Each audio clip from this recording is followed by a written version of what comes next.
quiero ir con Martín. Martín, buenas noches. Antes no te saludé, perdón. Buenas noches. No te saludé, estaba escondido, no te vi. Sí, porque no hice la tarea, Nandi. Bueno, no te Y preocupes. no Pero sé cómo va a quedar esto hoy, porque intentaré hacer lo que pueda. Las fotos no sé si estarán bien ordenadas a medida que vayamos hablando. yo sí Pero te bueno, pido disculpas porque no te intentaremos. presenté antes, pero bueno, te presento ahora. ¿Qué pasó el 26 de abril de 1986? Que ocurrió el peor accidente nuclear en un reactor para uso pacífico de toda la historia. Bueno, pues sí, señor. Pues tenemos ahí, se desbocó el infierno, ¿no? En la Tierra. Eh, el 26 de abril, como tú bien decías, de 1986, la central nuclear, que todo el mundo dice la central de Chernobyl, pero en realidad se llama Central Nuclear Vladimir Ilich Lenin, Sí, que está ubicada en el norte de Ucrania y que en ese momento, en el año 86, todavía Ucrania pertenecía a la Unión Soviética, aunque algunos todavía piensen que sigue perteneciendo, ¿no? En fin, está situada a 2,7 kilómetros de la ciudad de Pripyat. Voy a compartir la pantalla. Yo creo que es lo mejor que podemos, que es lo mejor que puedo hacer. Aunque, señor Hernández, siempre me pillas con la guardia baja. lo siento. Siempre me pillas con la guardia baja. Pero venga, yo sobre la marcha rectifico aquí y vamos a compartir la pantalla Yo sé para... que ahora sí, Vaya, por Dios. ahora sí. Bueno, pues como decía, pues está situado a 2,5 kilómetros de la ciudad a 2,5 kilómetros de la ciudad de Pripyat y a 18 kilómetros de la ciudad de Chernobyl, que está, vamos, cerquita, muy pegado a la frontera con Bielorrusia. Pues fue considerado el peor accidente nuclear de la historia. Y bueno, hasta que en 2011 se juntó con el de Fukushima. Hay una escala internacional de accidentes nucleares que van del 1 al 7. Y efectivamente tanto el de Fukushima como el de Chernóbil pues son de nivel 7, ¿no? Bueno, pues durante la prueba, durante unas pruebas, fíjate tú, todo empezó por unas pruebas que se hicieron como para un simulacro de qué pasaría si cortaran la corriente. Entonces, simularon el corte de energía eléctrica para ayudar a crear un procedimiento, ¿no? Porque querían crear un procedimiento de seguridad por si se iba la corriente, pues qué tenían que hacer. Fíjate tú, a esa altura hicieron las pruebas.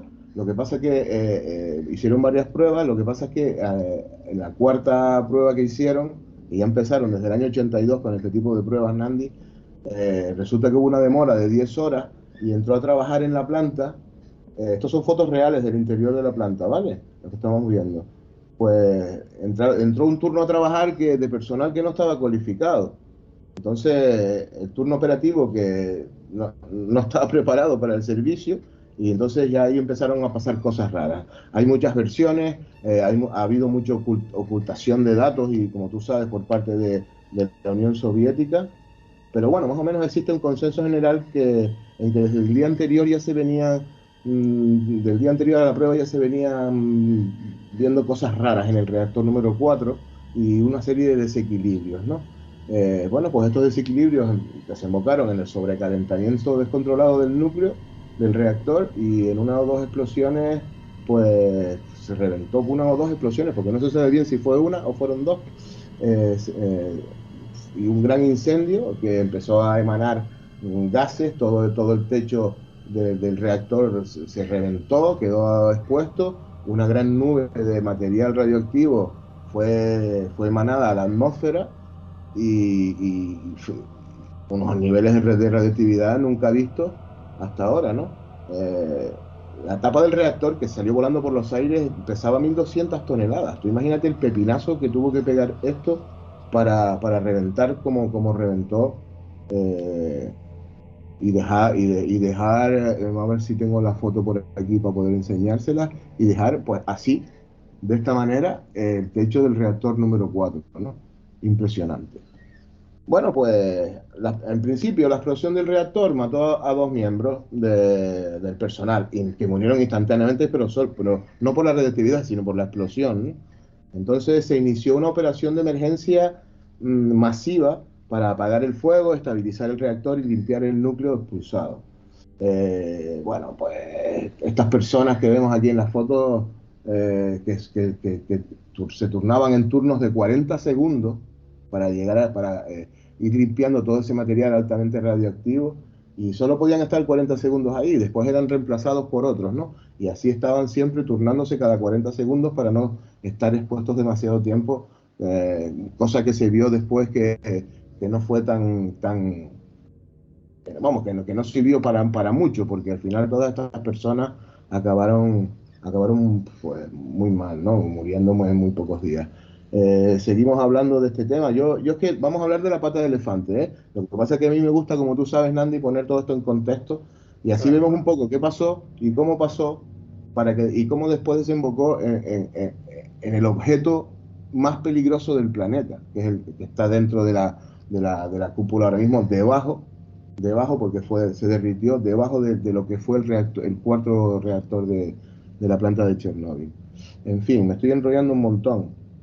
No, Se aisló tranquilo. un área de 30 kilómetros alrededor de la planta. La ciudad de Pripyat, que era una ciudad que estaba muy cerca, que es donde se albergaban todos los trabajadores de la central, pues fue completamente abandonada hasta el día de hoy. No me he querido tampoco enrollar mucho con esto porque hay muchas fotos, al día de hoy se hacen visitas a esa ciudad, y pues, bueno, pues todo el mundo lo conoce, ¿no? Tampoco vamos a estar hablando de este tema en demasía. Bueno, pues unas 1000 personas recibieron grandes dosis de radiación durante el primer día después del accidente, Andy. 200.000 personas recibieron alrededor de 100 eh, ROHANs, que es una, una cosa peligrosísima, ¿no? 20.000, cerca de 250, y algunas más de 500. Pues las de 500 se murieron todas en ese día. En definitiva, en total, 600.000 personas recibieron dosis de radiación por los trabajos de descontaminación posteriores al accidente. Pero 5 millones de personas vivieron en áreas contaminadas durante bastante tiempo. Y 400.000 en áreas gravemente contaminadas. O sea, hasta hoy no existen trabajos concluyentes sobre la incidencia que tuvo realmente este desastre sobre la población, ¿no? Bueno, pues tras prolongadas negociaciones, aquí vemos una especie de nube radiactiva, ¿no? Que quería enseñarle. Las fotos, la verdad es que no están mejor, podía haberlas colocado en un orden mejor, lo siento mucho, ¿eh? Bueno, pues como les decía, para no enrollarme demasiado, en 2004 intentaron hacer un sarcófago, porque el que hicieron inmediatamente después se corroyó, y la radiación se lo cargó en pocos años. Imagínense ustedes la potencia que tenía eso. Y entonces, en 2004 intentaron hacer otro. Aquí vemos la onda, la zona más afectada de la nube radioactiva, vamos, que prácticamente cubrió todo el continente europeo. Se salvó, pues mira, la península ibérica y la península italiana de milagro, pero eso no significa que no haya habido partículas radiactivas cayendo sobre territorio español o todo territorio italiano. ¿Cómo podemos cuantificar esto? Es que es imposible, porque eh, las personas que murieron directamente por la radiación o por las consecuencias de esto sí se pudieron cuantificar más o menos, pero si los ciudadanos europeos hemos estado respirando partículas radioactivas durante todos estos años, y a lo mejor una persona a los 10 años del accidente pues muere de cáncer en Valencia, pues no podemos asegurar que murió por las partículas nocivas de Chernóbil, pero seguramente algo habrá tenido que ver, porque aunque no se ha dicho en abierto, hemos estado respirando partículas de Chernóbil que llegaron incluso hasta los Estados Unidos. La nube radioactiva llegó incluso hasta la parte norte de los Estados Unidos y Canadá, ¿no? Bueno, pues hablábamos del sarcófago, que aquí vemos las consecuencias de la radiación, vemos como muchas víctimas fueron con graves tumores, con graves malformaciones, nacimientos horribles. Muchas personas quisieron seguir viviendo en la zona de exclusión tras el desastre, y a día de hoy todavía hay personas viviendo ahí cerca. Han desarrollado tumores, han desarrollado cánceres, las nuevas generaciones, muchos niños han nacido con esas malformaciones. Por fin llegamos al sarcófago, que es lo que quería hablar desde hace un rato y no me salía la foto. En fin, pues como decía Nandi, tras prolongadas negociaciones con el gobierno ucraniano, la comunidad internacional financió los costes del cierre definitivo de la central, completado el 15 de diciembre del año 2000. Ese se fue para el piso a los 2 años. Entonces, en 2004 se inició la construcción de un nuevo sarcófago para el reactor. El resto de los reactores, que son 4, este era el número 4, el resto estaban inactivos, ¿no? Bueno, pues el segundo sarcófago también se lo comió. Hasta que al final, en noviembre de 2016, se inauguró, o sea, 30 años después de la tragedia, se inauguró un nuevo sarcófago, que es este que vemos, que es el último que tenemos hoy en día, que parece que es lo mejor que el ser humano y la ingeniería es capaz de hacer en pleno siglo XXI, y solamente va a proteger durante 100 años, o sea, no va a durar sino 100 años. Esto costó un dineral, fueron creo que 1.500 millones de euros, una pasada, ¿no? Y pero, al final... Martín, perdona, todavía, aunque tenga ese sarcófago, sigue emanando radiación, aunque en menor escala, pero sigue emanando radiación. No exactamente así, Nandi. No es que, ¿No? es que el material radiactivo que se emanó durante el accidente está depositado en todos los alrededores. Entonces, las zonas de alrededor de la central son altamente radiactivas, pero no porque se siga emanando radiación de la central. El sarcófago ahora mismo lo está conteniendo, pero todo lo que salió durante la explosión, todas esas partículas están depositadas en el suelo. Hay una anécdota en la guerra esta loca que nuestro amigo Putin, al decir amigo por decir algo, está llevando a cabo ahora en Ucrania. En los primeros compases de la guerra, de la invasión, los rusos ocuparon la central de Chernobyl, y los pobres, muchos soldados jovencitos con menos de 20 años que no tenían ni puñetera idea, porque la verdad es que el nivel de cultura del ejército ruso deja mucho que desear en la tropa, hicieron trincheras y excavaron trincheras alrededor de la central nuclear de Chernóbil, y a los pocos días tuvieron que ser llevados gravemente enfermos por haber estado en contacto con esa radiación. Fíjate tú, como anécdota, qué cosa más curiosa. ¿Qué quiere decir eso? Que esta zona va a ser peligrosa durante los próximos 24.000 años. Andy. Martín, Josephine quiere hacerte una pregunta. Sí, por supuesto. Dime, Fini. No, yo solo, Martín, decirte que el otro día leí que en la calima que venía había partículas radioactivas en Chernóbil. La calima ¿En dónde? Perdona, repite, que se te oye bajito. En la calima que está aquí en las islas, leí que venía con partículas de Chernóbil. Pues no me extraña nada, porque las partículas no se evaporan, son partículas sólidas, aunque son muy pequeñitas. El libro de Marie Curie, el libro que escribía ella, todavía es radioactivo. Hombre, claro, eso fue apenas hace 100 años. Te estoy diciendo que la radiación ahí. La radiación empieza a degradarse a partir de los 20.000 años. O sea, pues, estamos hablando de que... Imagínate. No estoy seguro si lo vamos a ver nosotros. Bueno, yo sí lo veo, seguramente. Ya te digo, ¿no? Pero estamos hablando de algo muy, muy serio, ¿no? Muy serio. Perdona, Martín. Sí. Carlos Soriano quiere preguntar. Sí, Carlos. Sí, bueno, es un apunte. Hay un estudio universitario que no se ha hecho demasiado público aquí en Canarias, que apunta que en la calima que llega a Canarias del Sáhara, principalmente, se han encontrado restos de cesio-135, si no recuerdo mal, sí. Pero no es procedente de Fukushima, de Chernóbil. Sí, porque por desgracia ocurrió algo parecido en Fukushima, aunque por otras características. Sino de las pruebas atómicas que se realizaron durante la Guerra Fría en el Sáhara, ¿de acuerdo? Por parte de, por ejemplo, Francia que realizó pruebas atómicas allí.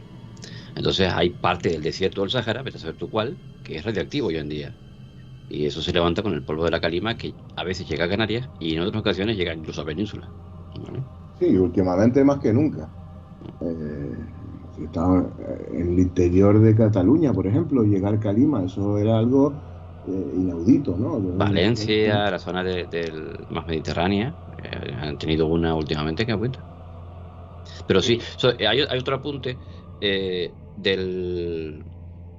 la fusión nuclear, se extrae, bueno, tiene como resultado, mejor dicho, aparte de extraer otros elementos, como puede ser el uranio, el plutonio, perdón, que el uranio sería natural y el plutonio es artificial. Hay otro montón de elementos, ¿vale?, que también se extraen de ahí.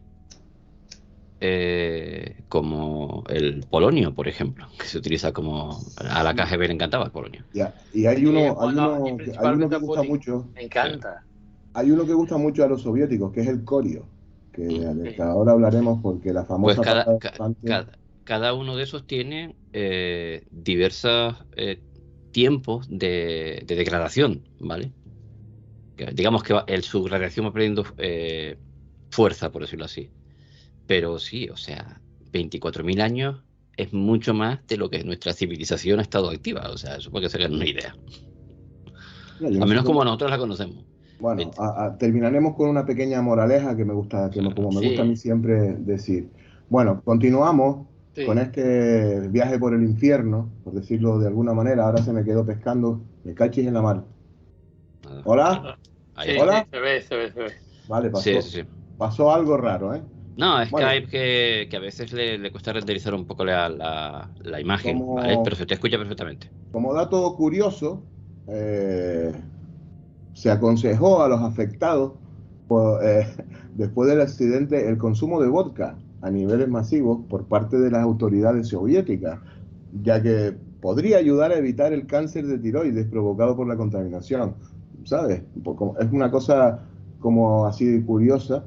No vamos a descubrir ahora que el secretismo ruso ante este accidente provocó que el silencio fuese la mejor arma para ganar tiempo, ¿no? Claro, pero, pues yo estaría contento. Muy poca gente sabe que fue Suecia quien dio la voz de alarma a nivel internacional y fue quien difundió la información al resto del mundo. Este país cubre la mayor parte de su demanda energética con 3 grandes centrales nucleares. La de Frostmark, que es una que está muy cerca de la frontera, fue la primera en conocer lo que ocurrió en Ucrania, ¿no? Los rusos no comunicaron nada y fue en esta central sueca donde se detectaron niveles elevados de radiación. Y está ubicada a 1.100 kilómetros de la central de Chernobyl. Bueno, yo no quería dejar de hacer un pequeño capitulito y un homenaje hacia la figura de lo que fueron llamados los liquidadores de Chernobyl, que fueron una serie de voluntarios que eran los que se subían durante 40 segundos a la azotea, ¿no? Pocos saben que alrededor de casi 9.000 personas sacrificaron sus vidas en esos días posteriores al desastre, a la explosión, para salvar no solo a su patria, ¿no?, sino también a la humanidad entera, porque gracias al trabajo de estas personas se pudo contener y la cosa no pasó a mayores. La cosa no pasó de ser gravísima a apocalíptica, por decirlo de alguna manera, ¿no? Gracias a que todas estas personas, los después llamados liquidadores, pues sacrificaron sus vidas. Y por eso quería mencionarlos y hacerles un pequeño homenaje. Son fotos reales de estas personas que a las pocas semanas de sacarse estas fotos estaban ya fallecidas, ¿no? Pues 3 minutos de trabajo eran los que les pedían. 3 minutos recogiendo aquellos escombros negros y humeantes para lanzarlos al fondo de un pozo que parecía emanar un extraño calor. Todavía se emana calor de los restos del reactor. Pues ese era el cometido de esta gente, de los liquidadores de Chernobyl.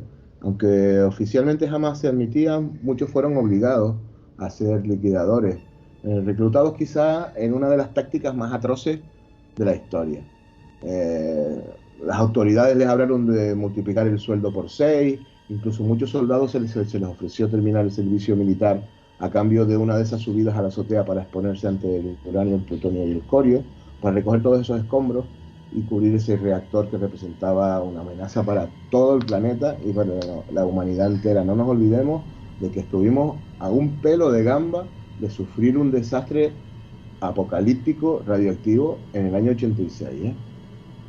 Muchísimos accedieron con una sonrisa, sin saber que la muerte les sonreía del otro lado, ¿no? La propuesta no parecía mala, sino al contrario, era o 2 terribles años condenados a peleas, tiroteos en la guerra de Afganistán, o soportar 3 minutos de convivencia con los rayos gamma. Hubo quien entregó su vida voluntariamente también, ¿no? Después vemos que los rudimentarios trajes de plomo que se ponían, estos son fotogramas de una serie que hizo HBO sobre el desastre de Chernobyl, que yo la recomiendo porque la verdad es que es muy buena y refleja todo lo que pasó con una crudeza y un realismo impresionante, ¿eh? Es muy recomendable.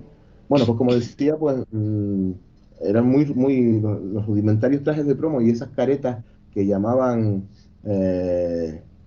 morros de cerdo, que provocaban llagas en la cara y eran totalmente disfuncionales, ¿no? Y un traje con un peso aproximado de 30 kilos, porque se ponían, como pongo en esta foto, les ponían capas de plomo entre los ropajes para protegerse lo que es el torso, los genitales y poco más.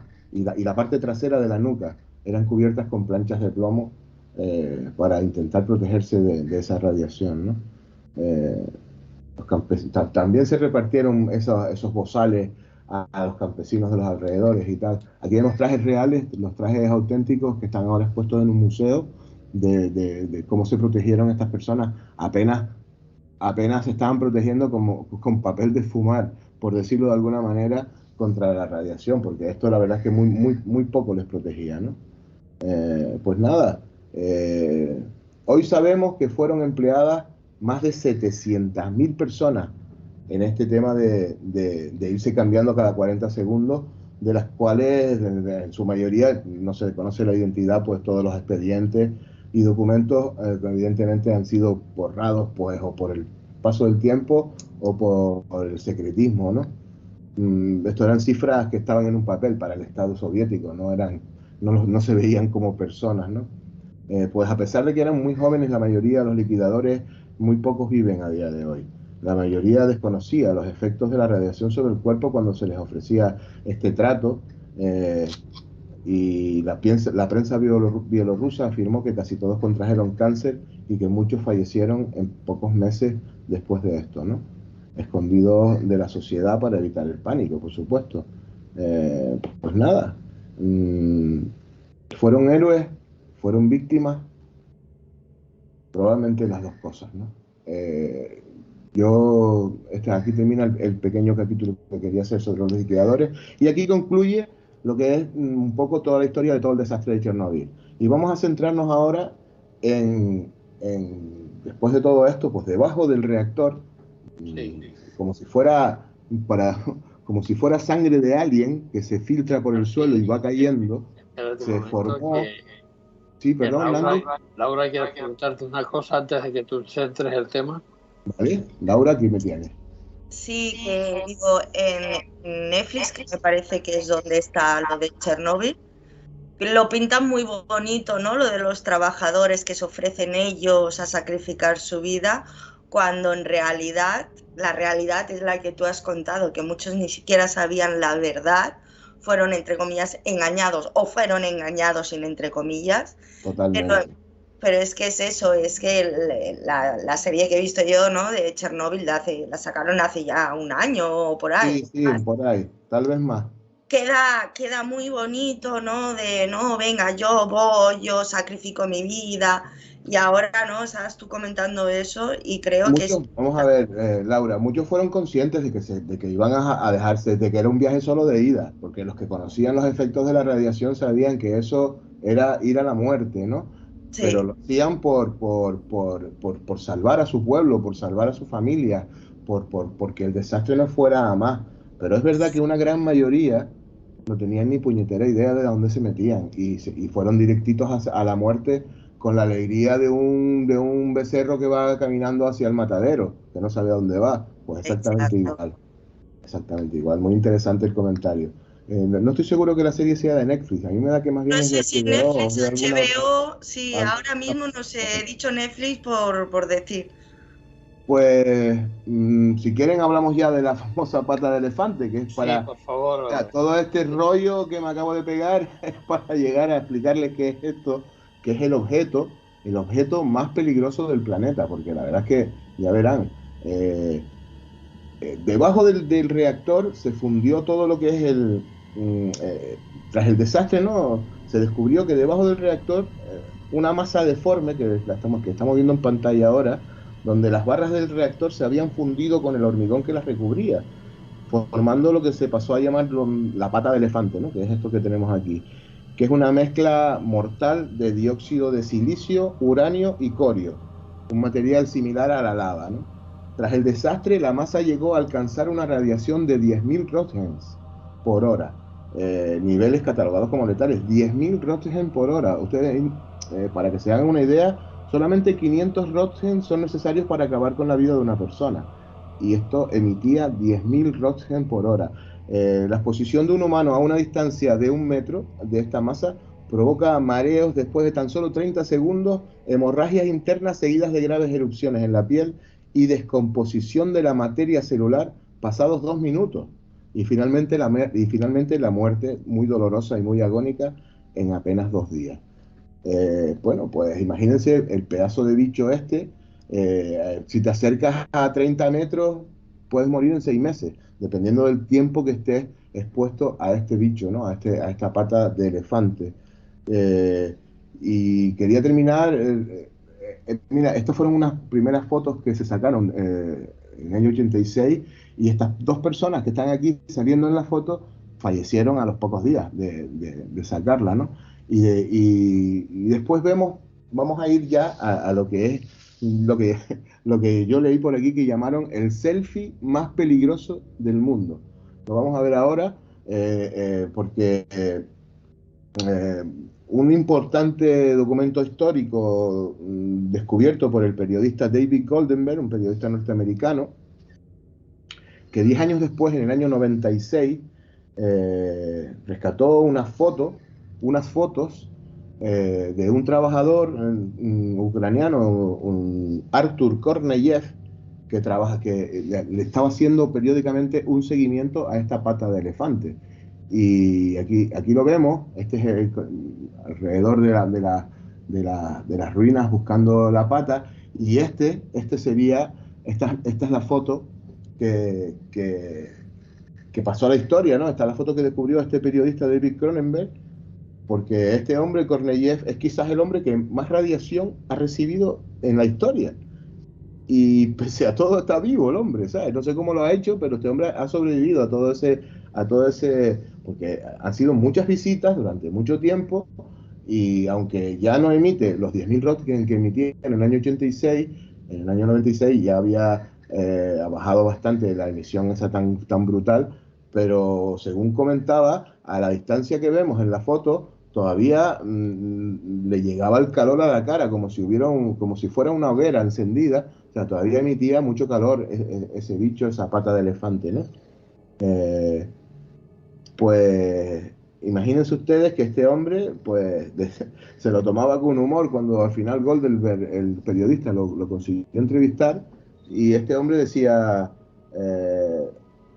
la radiación soviética es la mejor del mundo, fíjense toda la que he recibido y todavía estoy vivo. O sea, que se tomaba esto con humor, ¿no? La imagen esta llegó a Estados Unidos a finales de los 90, y la que realmente es la del selfie es esta que estamos viendo aquí. Esta es la imagen.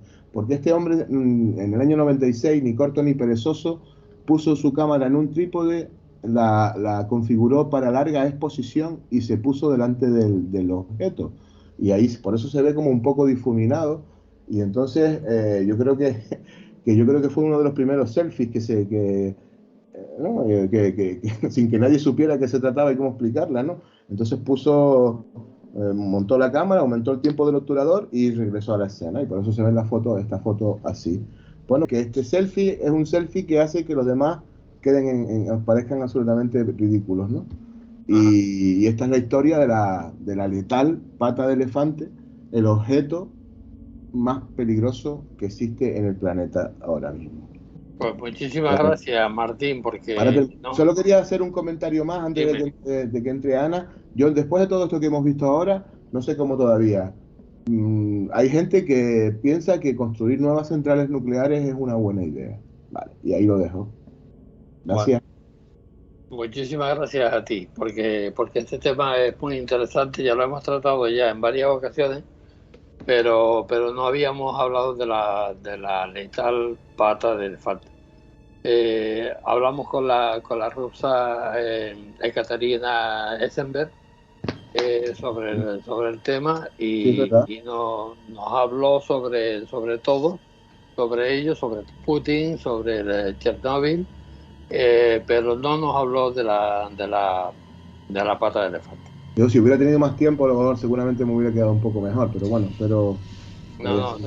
fantástico. Enhorabuena, Martín, muchas gracias.